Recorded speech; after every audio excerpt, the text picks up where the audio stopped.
Welcome to the SLP Stress Management Podcast, your place to manage stress, reduce the risk of burnout, and find more balance in your life as an SLP and a human being. I'm your host, Jessie Andricks. In today's episode, we are going to be talking about a practice that you can use when you're feeling that your thoughts are starting to take over.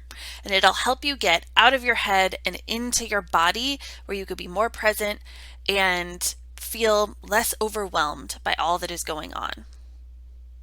We're also going to practice a very calming, steady meditation, and we're going to discuss the difference between controlling and having control, especially when it comes to being an SLP and going through our day, and how this can both prevent and lead to stress. Let's dive right in.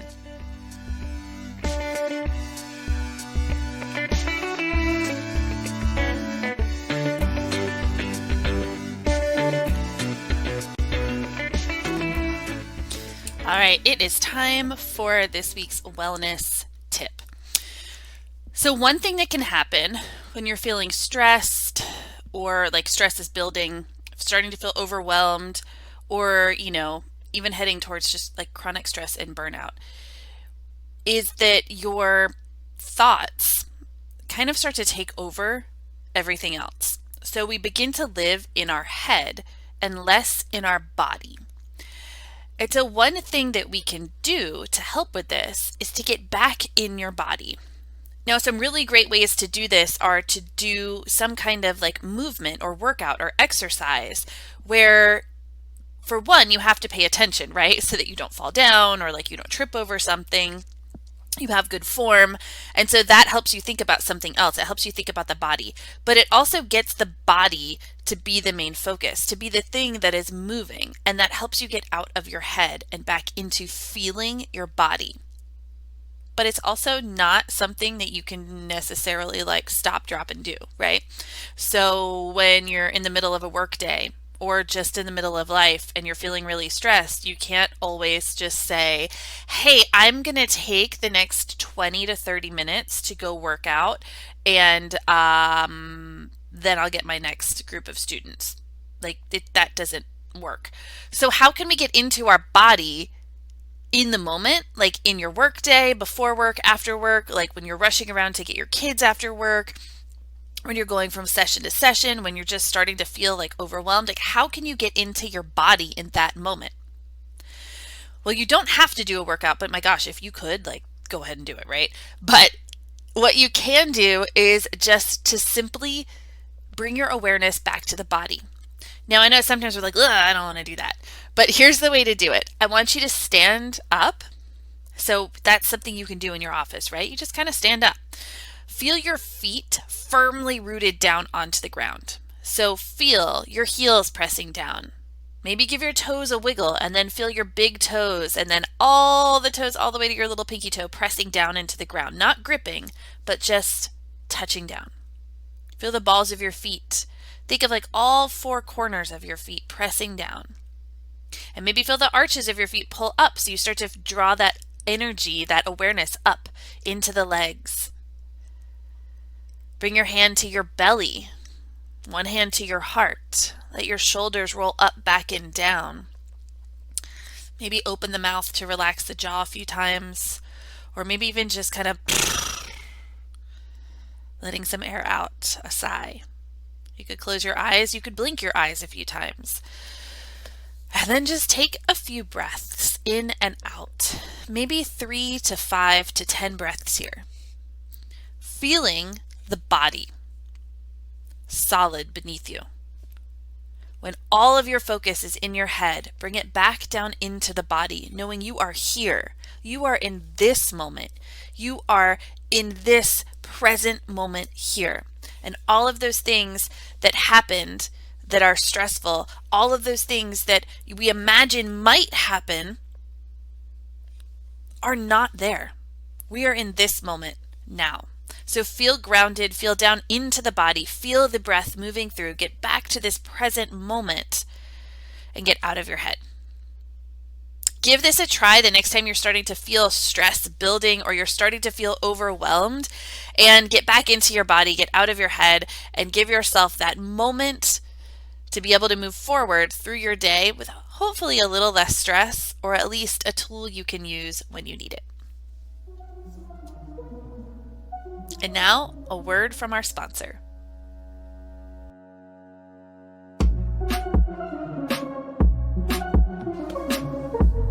Today's podcast episode is sponsored by, well, me.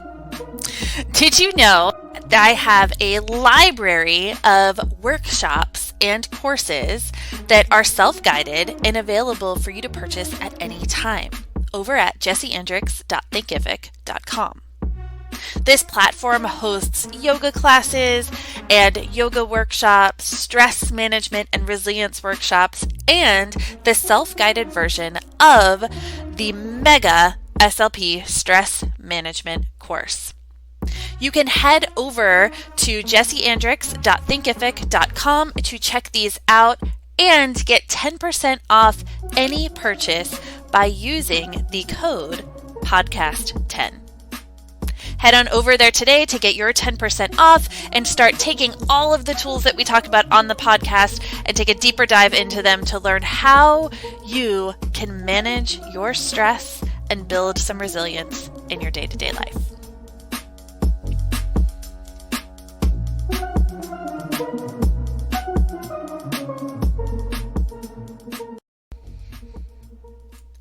Let's take a brief moment together to meditate. So wherever you're at, just take a pause. If you are driving, skip this portion, but otherwise find a seat, or if you prefer to be standing, that's okay. Feel your feet on the ground, or if you are seated on a cushion or a chair and you're cross-legged, feel your bottom pressing into the seat. So make contact with something. And then find some length through your spine, not rigid, but straight enough that you feel a little lift through the crown of the head, the rib cage coming off the waist, and space to breathe. And if you can, close your eyes. If not, find something to focus on and soften your gaze. And then just take a moment here to let your shoulders rock up, back, and down, to maybe breathe in and find a sigh, let it out. Your hands just rest in your lap.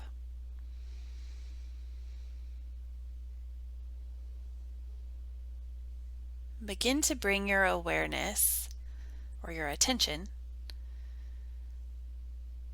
to the breath in this moment.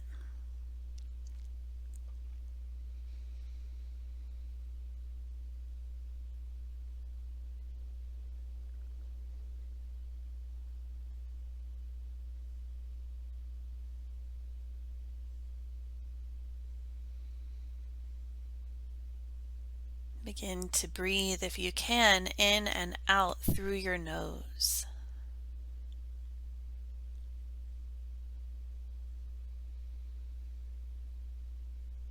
And today we're not going to change the breath, although it may shift and change. But we will keep our focus there. And we'll add in a mantra or some words to help bring our focus to the breath. And as we do this, sometimes the breath just naturally gets deeper, gets steadier. It's kind of that saying, what you bring your focus to grows. And so our focus here is the breath. So with each breath in, maybe just label it inhale. And with each breath out, exhale.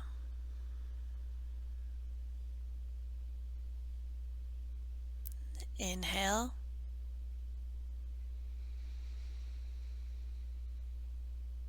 and exhale.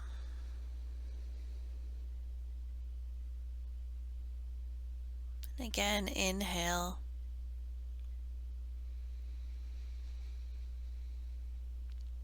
And exhale.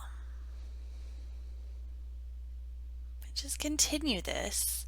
You could switch it to breathe in, breathe out, or in, out, whatever you'd like.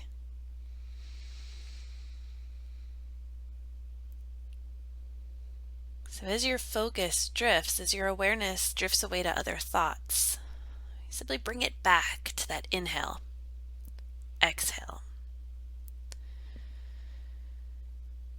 And this can help to keep our awareness on the breath.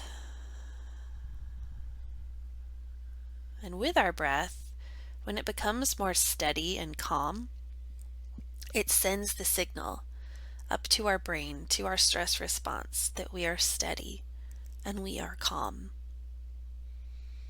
It can help to start to turn that down and rewire it. So let's take 5 more rounds together.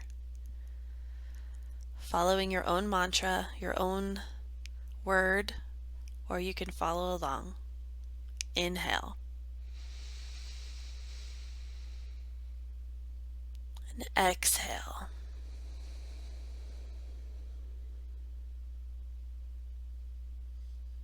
Inhale.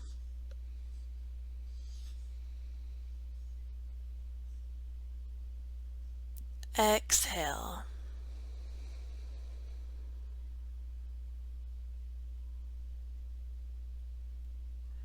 Inhale.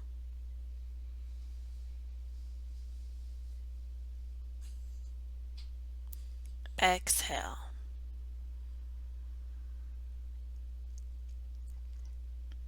Inhale.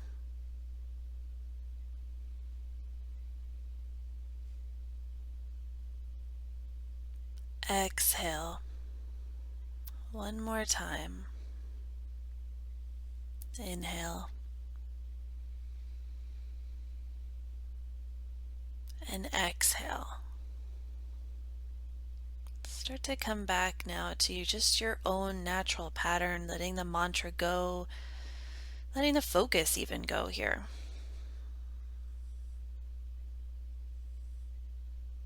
When you're ready, maybe blink the eyes open. Take a pause to notice how you feel after taking this break, finding this awareness, and breathing calm. Thank you so much for joining in this practice today.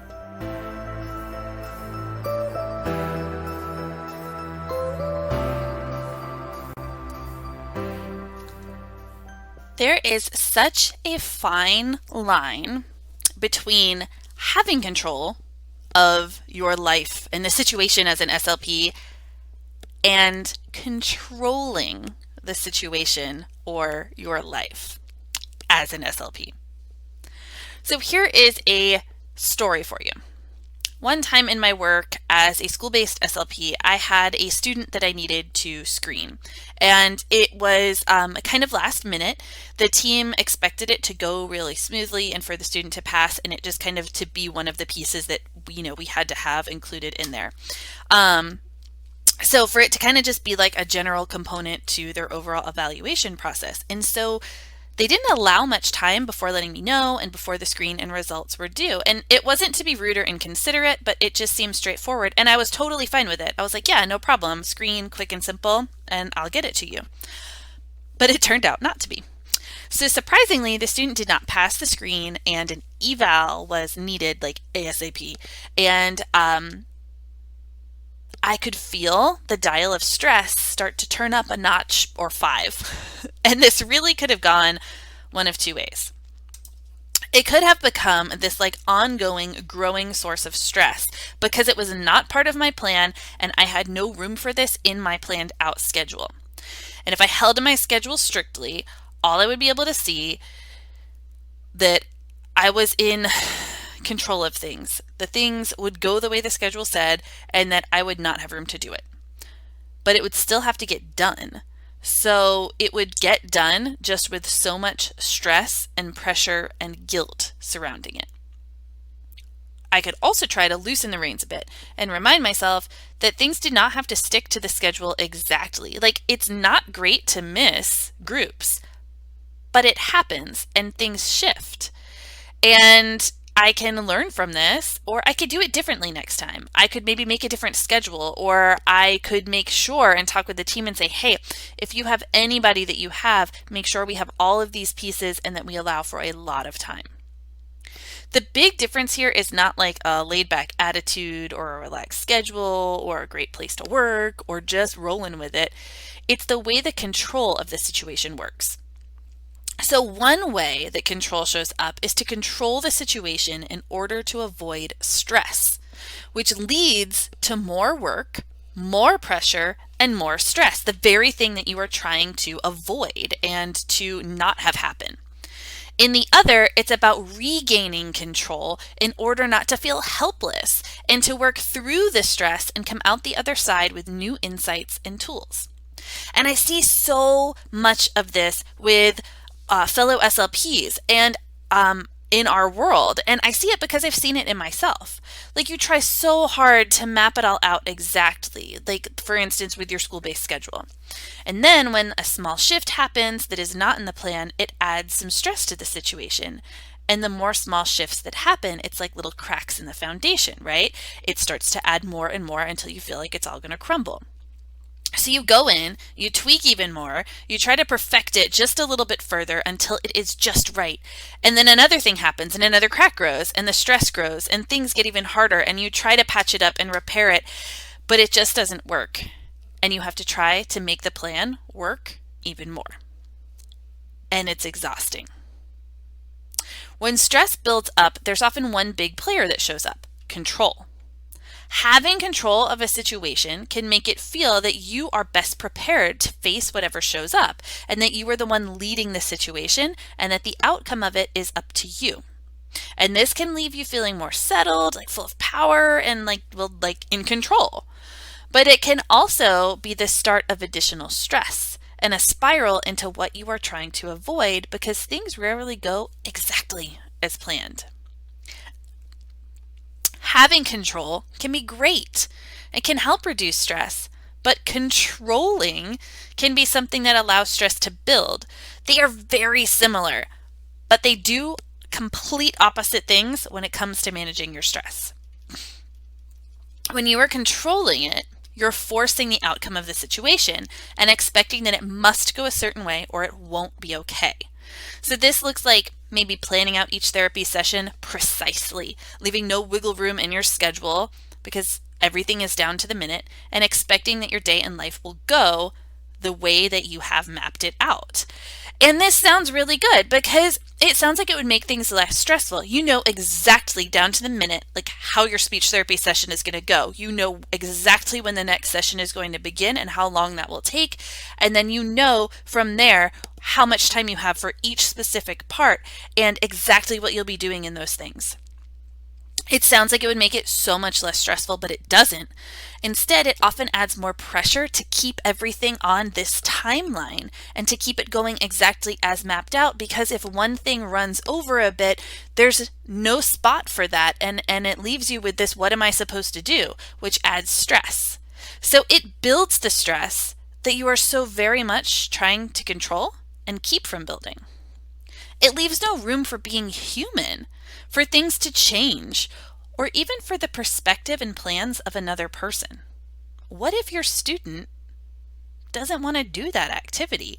And not just like in a defiant kind of like, well, I'm not doing that today, but what if they need to stop and use the restroom, or they have something they really want to tell you that day, or they have some questions that you didn't think they would have for the activity, or they come in and they are just having more energy or less energy than is needed for that activity that day.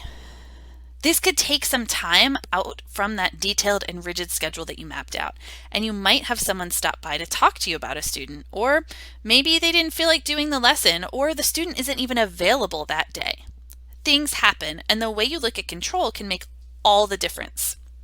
So here are some questions to ask yourself to determine if you are controlling the stress or having control in your day. So one question to ask, is there room for the unexpected? One quick way to check and see is if there's room for unexpected things. Unexpected things could be a schedule change, a student who needs to be evaluated ASAP, a colleague needing to talk to you like maybe right before or maybe even right in the middle of your session. Like they're like, hey, I just need a minute. I've got to tell you something. And you're like, okay, cool. Or, no, not cool. Maybe a student needs to use the restroom. Maybe OT or PT needs to swap that day because something has come up. And just any of these things could happen, right? So these are all parts of life in a workplace, especially a school, and they're part of being human. You could only plan and control so much from your end before you're micromanaging and not allowing for others' perspectives, incorporating needs of others at times when it's appropriate, and leaving room for just being human and ever changing.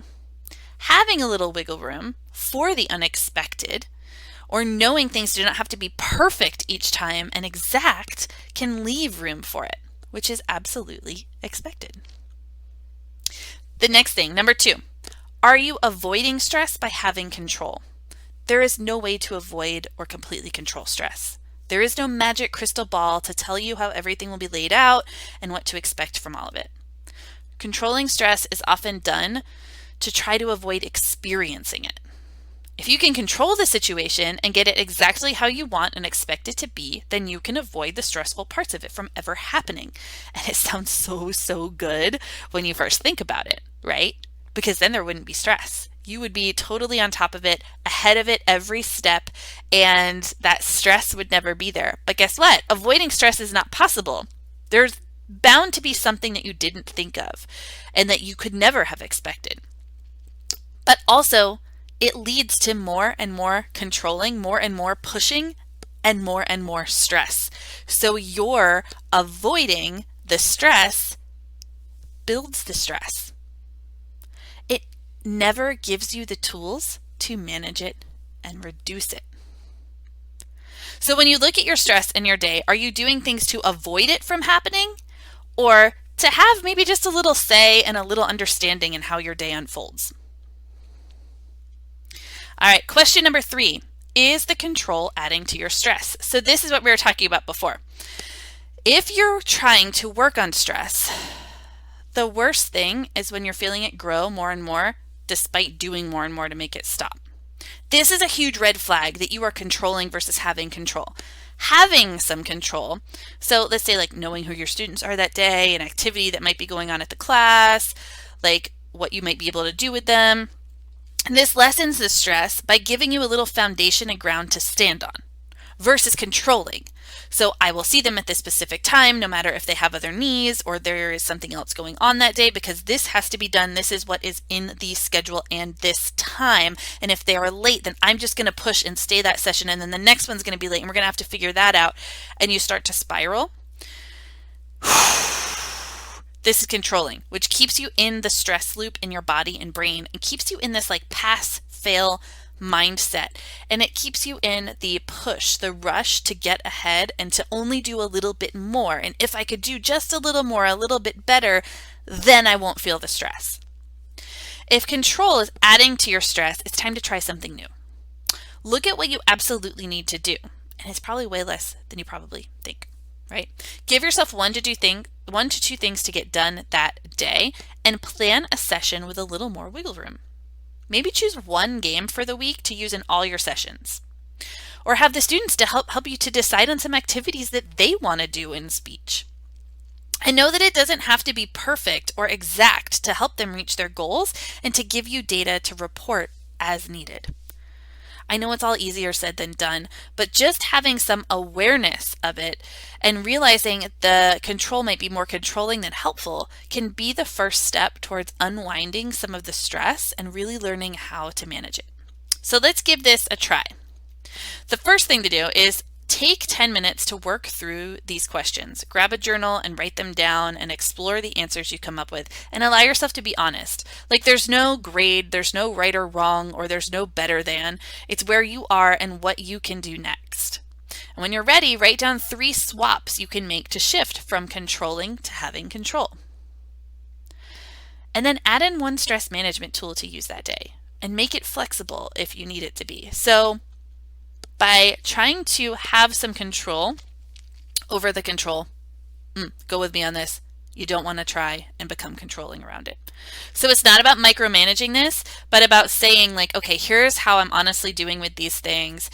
And this is adding to my stress. This is not working. What could I maybe do instead? And what's one good thing that I could do for myself when I have a moment? And maybe it's something I could do in the morning, and if I don't get to it in the morning, I could do it in the evening, and if I don't get to it then, maybe I could just take a few deep breaths in the middle of my day. So, want some tools to help you manage your stress? Make sure to check out the free resources in the Resilient SLP Toolbox. You can subscribe to this free resource and get access to yoga classes, meditation audios, and more. Sign up at the link below for immediate access. And I'd love to know, do you feel you are stressed from the control in your day, or that you are having less stress because of it? Send me a message and let me know. You could share over at Instagram at Jessie Andrix or email me jessie@jessieandrix.com. Thank you so much for tuning in today. Love and light to you.